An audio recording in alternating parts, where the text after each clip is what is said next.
very warm welcome to you, dear viewers. You're watching OBN Horn of Africa. This is weekly program Diplomacy, and I'm your host, Fantam Balete. Today, I have a very special guest with me here, Atif Sharif, Ambassador of Pakistan to Ethiopia, South Sudan, and the African Union. In this episode, we are going to discuss the diplomatic partnership and relations between Ethiopia and Pakistan. Till the end of our program, stay with us. Ambassador, thank you for your time and welcome to this program. Thank you, welcome, Mr. Fatuhan, for coming to Embassy of Pakistan and for giving me the opportunity to connect to your viewers and help me express my views about Pakistan-Ethiopia relationship. As I mentioned before, today we are here to discuss the diplomatic relations and partnership between Ethiopia and Pakistan. Ethiopia and Pakistan have long-standing and historical diplomatic relations. How could you highlight the key milestone of these diplomatic achievements between these two countries? For Pakistan, Ethiopia is a very important country. It is the largest country in Horn of Africa, and Pakistan is also paying much more attention towards its relations with Africa under the Engage Africa policy. So we view our bilateral relationship as very important. Our embassy has been working here for some time, but the important milestone was in 2022, your government decided to establish its embassy, resident embassy in Islamabad, which was a big step because it reflected the commitment of the government of Ethiopia to also develop its relations with Pakistan. After that, we were pursuing your government and the Ethiopian Airlines to start their flights in Pakistan. So last year, in May 2023, direct flights were started between Addis Ababa and Karachi. There are now 4 flights a week, which is also a major milestone because reduce the distance between our two countries. You know, it is now promoting business, promoting people exchanges, and you know promoting the contacts. So these are the two major milestones in the recent history. Thank you very much. In light of these historical relations between Pakistan and Ethiopia, what are the current areas of cooperation and collaboration between both countries? First of all, both countries are cooperating with each other at the United Nations, at multilateral fora, we are both members of Non-Aligned Movement. We are also part of Group of 77 under the United Nations. So I think on climate change, on debt sustainability, on reform of the financial systems, reform of the global governance system, and support to the candidatures. You know, when your country wants to field some candidature at international organizations, we usually support each other. So this is one area. Then of course trade and investment is our main area. You know, both countries have a huge potential. They have we are 220 million population, you are 120 million population, and we have a lot of complementarities in trade. We can fulfill each other's need.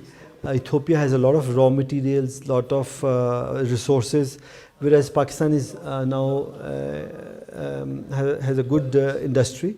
So trade and investment is an important area for us. Then in education, we are also trying to give us our advice to the Ethiopian government, and also some scholarships to the Ethiopian students in professional studies like healthcare, doctor, engineering, and we want to expand it also. And the other thing that we are looking at is the defense cooperation. Both Pakistan and Ethiopia are important defense players in the region, and I think we can both learn from each other's experience in training, in peacekeeping operations. That can be a good area.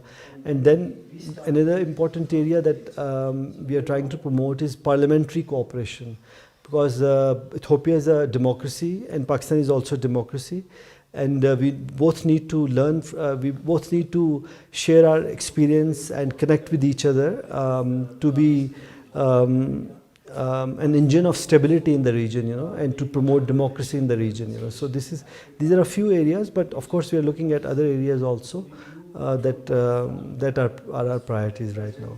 How do you narrate the historical relations that started between Pakistan and Ethiopia? Can we talk about when it started, please? The formal relationship, started with the visit of President of Pakistan to Ethiopia in 1973, Mr. Zulfikar Ali Bhutto. And at that time, we also opened our embassy in Addis Ababa. We continued the embassy till 1979, but due to some financial difficulties, we couldn't sustain it. And then we restarted it in 2008.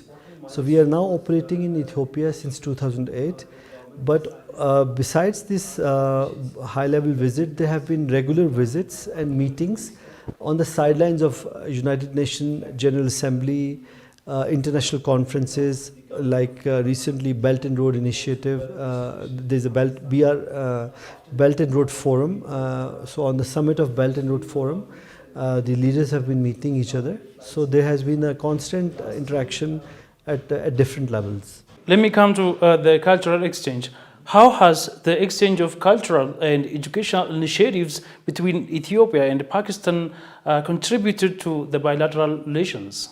As I explained before, that in education we are trying to offer more scholarships to the students of Ethiopia in the engineering universities, in the science and technology, in science, in medical field, in dentistry.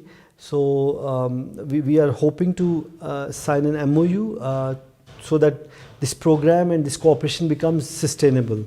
So this will be very important area because Ethiopia is a fast-growing country, and education is the key sector for any country's growth. So I think both countries can have a good experience and good cooperation in this area.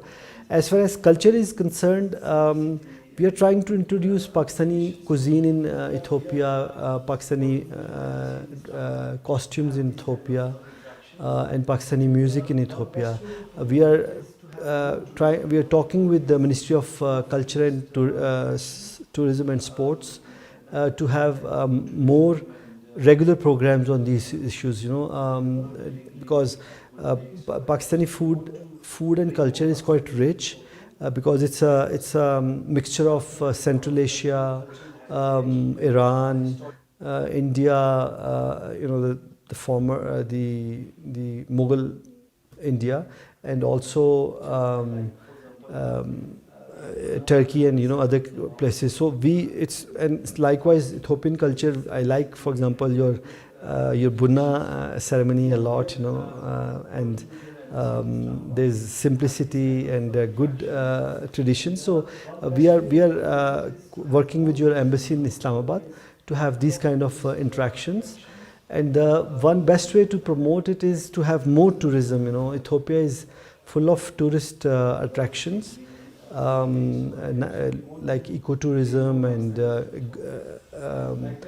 there's a lot of greenery, good lakes over here. So we want to bring more Pakistanis to Ethiopia, and likewise Pakistan has a lot of cultural heritage, historical monuments. So we want to invite Ethiopian friends to Pakistan also. So yeah, this is so basically tourism is a good way to promote our cultural exchange, and also we are looking to have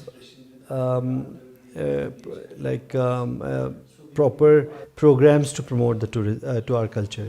How would you describe the climate change on Pakistan and Ethiopia, and what measures are taken by the governments of both countries to address this issue? Climate change is a big concern for many countries, and especially developing countries. Pakistan is contributing only 1%, less than 1% to global greenhouse gases, but it is considered the 8th most vulnerable country to the climate change. So the problem is that the emissions are being done by the developed countries, but the effect is mostly on the developing countries like Pakistan and Ethiopia. And I know that Ethiopia itself is also one of the most vulnerable country to climate change. So, because of this impact of climate change, there are regular extreme weather events in Pakistan: floods, droughts, glacial lake outbursts, heat waves. In 2010, we had a big flood which caused a damage of $10 billion, and it affected 20 million people, and 2,000 people died. So in 2022, we had another mega flood which was 3 times bigger, which caused a damage and loss of $30 billion, and 30 million people were affected. 7.5 million people were displaced from their homes. In 2015, we had a heat wave in Karachi, our coastal city, in which 1,200 people died. So, in order to tackle these things, the government has adopted a comprehensive climate policy.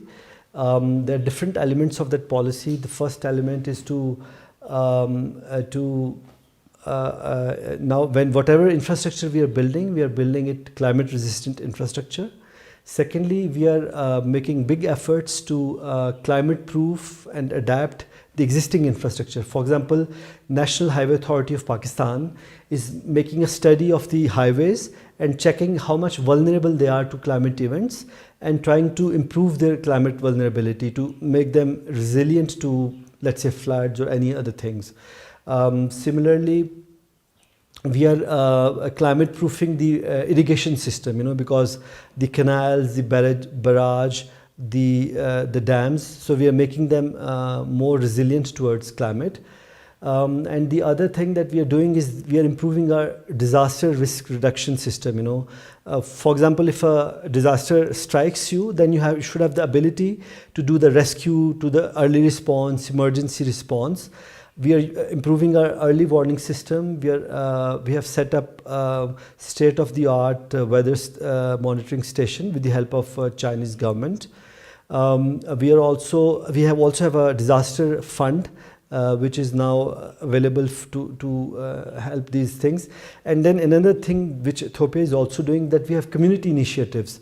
In this community initiative, we are planting 10 billion. We have a target of 10 billion tree plantation. We have only met 25% or 30% of the target, but I'm very happy to note that in 2019, the government of Prime Minister Abiy Ahmed started this 20 billion seedlings plantation target, which has been exceeded. In fact, you have already planted 25 billion seedlings, which is under the Green Legacy Initiative. So in Pakistan, we are also following this model and this pattern, because we need to increase our forest, the tree coverage, the forest coverage. Another thing under this thing is that we are cleaning the cities, improving the cities, making them more clean. Another thing that we are doing is we are giving loans to and financial resources to the people so they can build climate resilient houses, climate resilient schools and hospitals.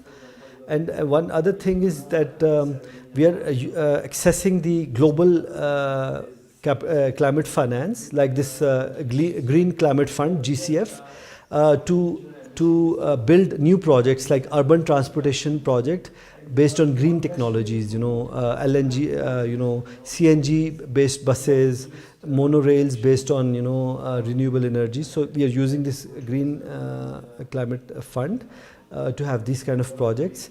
And then we are also trying to, our target is to convert our power generation to 60% renewable energy, wind, thermal, and wind, hydel, and solar by 2030. We also have 20% power generation by nuclear energy. So nuclear doesn't impact the climate. It is not polluting. Then we are also trying to promote green electric vehicles. We have an electric vehicle policy which will also take care of these things. So these are some of the measures that we are taking to curb the climate change and the impact of climate change. And as you know, that Ethiopia has already done quite good, Your country is prone to droughts, prone to locust attacks, um, and it's a rain-fed agriculture. So you have this Green Legacy initiative is. Good. Pakistan has been adopting Ethiopia's Green Legacy model to tackle these environmental challenges. Could you elaborate on the aspect of this Green Legacy model, please, and how is it implemented, or how is it being implemented in Pakistan? Well, I think Ethiopia has shown a good leadership and good example by adopting this Green Legacy initiative, and by making it successful also, because it was an ambitious target to plant 20 billion seedlings, but you have exceeded that target, and in 4 years' time, in fact, 25 billion seeds had been planted. So it's a very it's a good model for all other countries for the world to follow, and you have so much benefits from this thing. So Pakistan also, I think around the same time in 2019, we also picked up on this idea to have 10 billion tree plantation, because Pakistan is even much more. We are facing a lot of deforestation. Our deforestation is greater than Ethiopia. Our issue is bigger than yours. Because our population is much bigger, and because of urbanization and agriculture and farmland, a lot of forests have been cut. So this was a good idea from that we borrowed from your government, and it was done first in one state, Khyber Pakhtunkhwa, but then after its success in that state, we have implemented it on a national level. So it's going well. I think we have planted more than 2.5 billion trees already, but I know it's not as fast as you have done it in Ethiopia. And I think in this area we need to collaborate and exchange our experience and notes, so that we can make it more successful everywhere. The Belt and Road Initiative is an important aspect of China's foreign policy, and Ethiopia and Pakistan are participants in this initiative. What potential benefits and challenges do you see for both countries in terms of their involvement in this Belt and Road Initiative? Well, I think we both have Pakistan as well as Ethiopia, in my view, have immensely benefited from Chinese investment in the Belt and Road Initiative. As you know, that globally the fundings have become much lesser under the World Bank, and other development funding has reduced over the years. It's not easy to raise capital, and our countries are capital deficient countries. We do not have enough domestic savings to build our own infrastructure. So in terms of Pakistan, for example, before the Belt and Road Initiative, we were having a lot of energy deficiency. There was not enough electric power to run our industry and our homes, and there were a lot of infrastructure needs that were unmet. So under the Belt and Road Initiative, more than 10,000 megawatt electricity has been produced or is in the process. Chinese investment has helped us build renewable energy, thermal energy, hydro energy, even nuclear energy. So now we are in a position, we are no longer facing any load shedding or power outages. We have sufficient energy available. Then Chinese investment also helped us upgrade our motorways and highways. Now entire all of Pakistan is connected through highways and motorways. Now this helps in many ways, because the farmers in far off places, they can easily get the fertilizer, the seeds, the inputs, and they can sell their commodities, their agricultural produce anywhere else. So I think this has been a big advantage. Then Chinese, under this BRI, we are also making export processing zones or industrial parks like you have done. So this is also important area. Under the BRI, we also Chinese investment also built optic fibers, 840 kilometers optic fiber from Khunjrab to Rawalpindi near our capital. Similarly, with Chinese investment, we have upgraded the Gwadar port. It is at the mouth of Hormuz Strait, near Gulf of Hormuz, Gulf of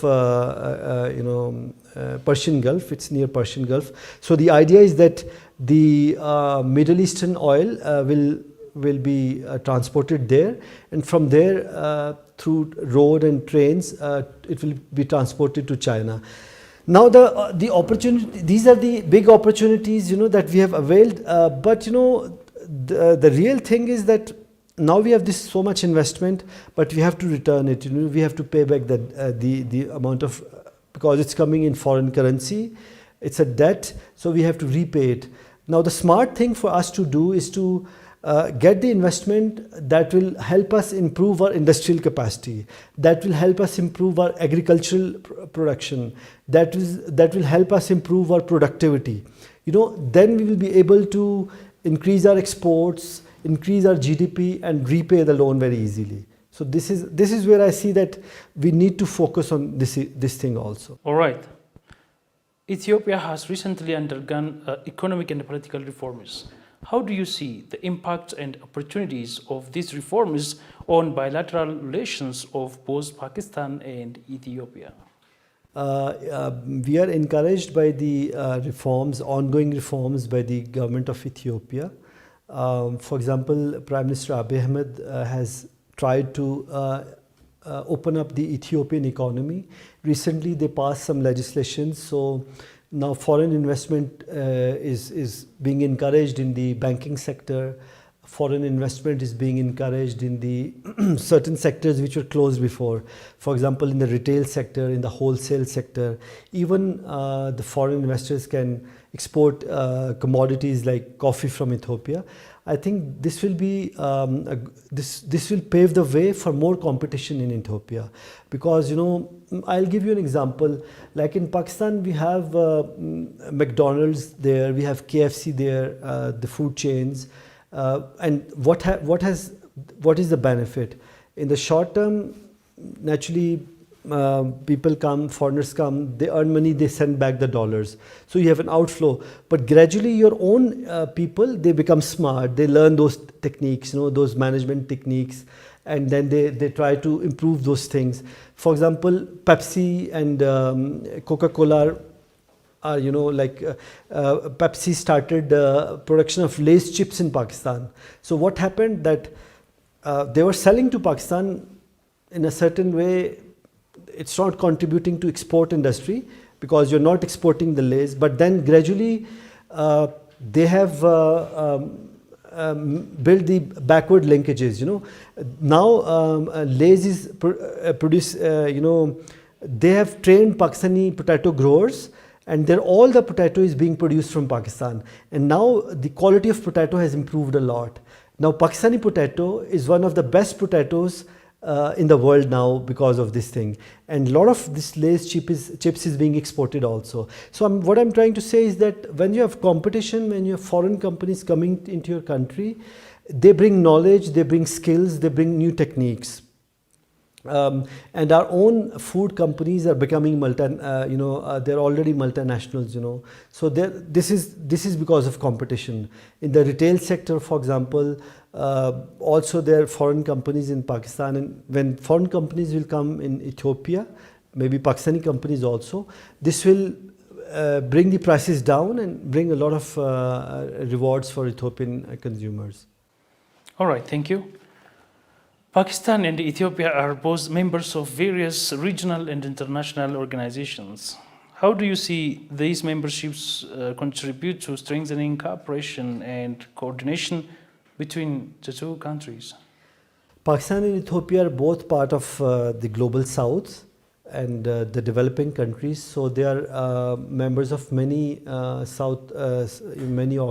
many international organizations and regional organizations. For example, United Nations is there. Then we are part of a group of 77. Non-aligned movement is a very important organization of Global South. We are also members of that organization. And since our issues are similar on climate change, on development and finance, on reform of global governance, on migration, for example, International Organization of Migration. Migration has been an issue for both of our countries, where we want to promote legalized migration and discourage our youth from undertaking risky migration. So on all these issues, our presence in international organizations and regional organizations have resulted in closer collaboration on these issues. We often support each other on these positions, and we also support each other's candidature. Whenever there's an Ethiopian candidature in an international organization, we receive a request for cooperation, and it's generally extended as well. And likewise, we also benefit from your support in various issues. What should Ethiopia and Pakistan do to further deepen their bilateral relations, particularly in the areas of climate change, trade, and cultural exchange? I think first of all, both countries need to develop institutional mechanisms of cooperation. We are trying to promote,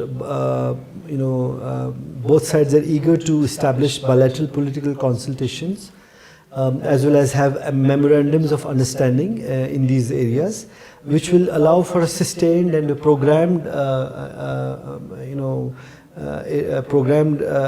way of cooperation. The Pakistan has a very good disaster risk reduction authority, and we will be we are eager to connect it with the Ethiopian disaster risk reduction mechanism. So I think the best way is to promote it in an organized manner. The Ethiopian embassy in Pakistan last week announced that the Pakistani business people have confirmed their participation in the second pre-investment trip. Pakistani business delegation is going to pay to Ethiopia from 26 to 31 May 2024. What do you expect from this trip, and how will your embassy contribute for the success of this business engagement? This is the second trip of this nature to Ethiopia from Pakistani businessmen and investors. The first trip was done in 2023 when 60-70 people came here, and they had a survey of the economic opportunities, investment opportunities in Ethiopia, and they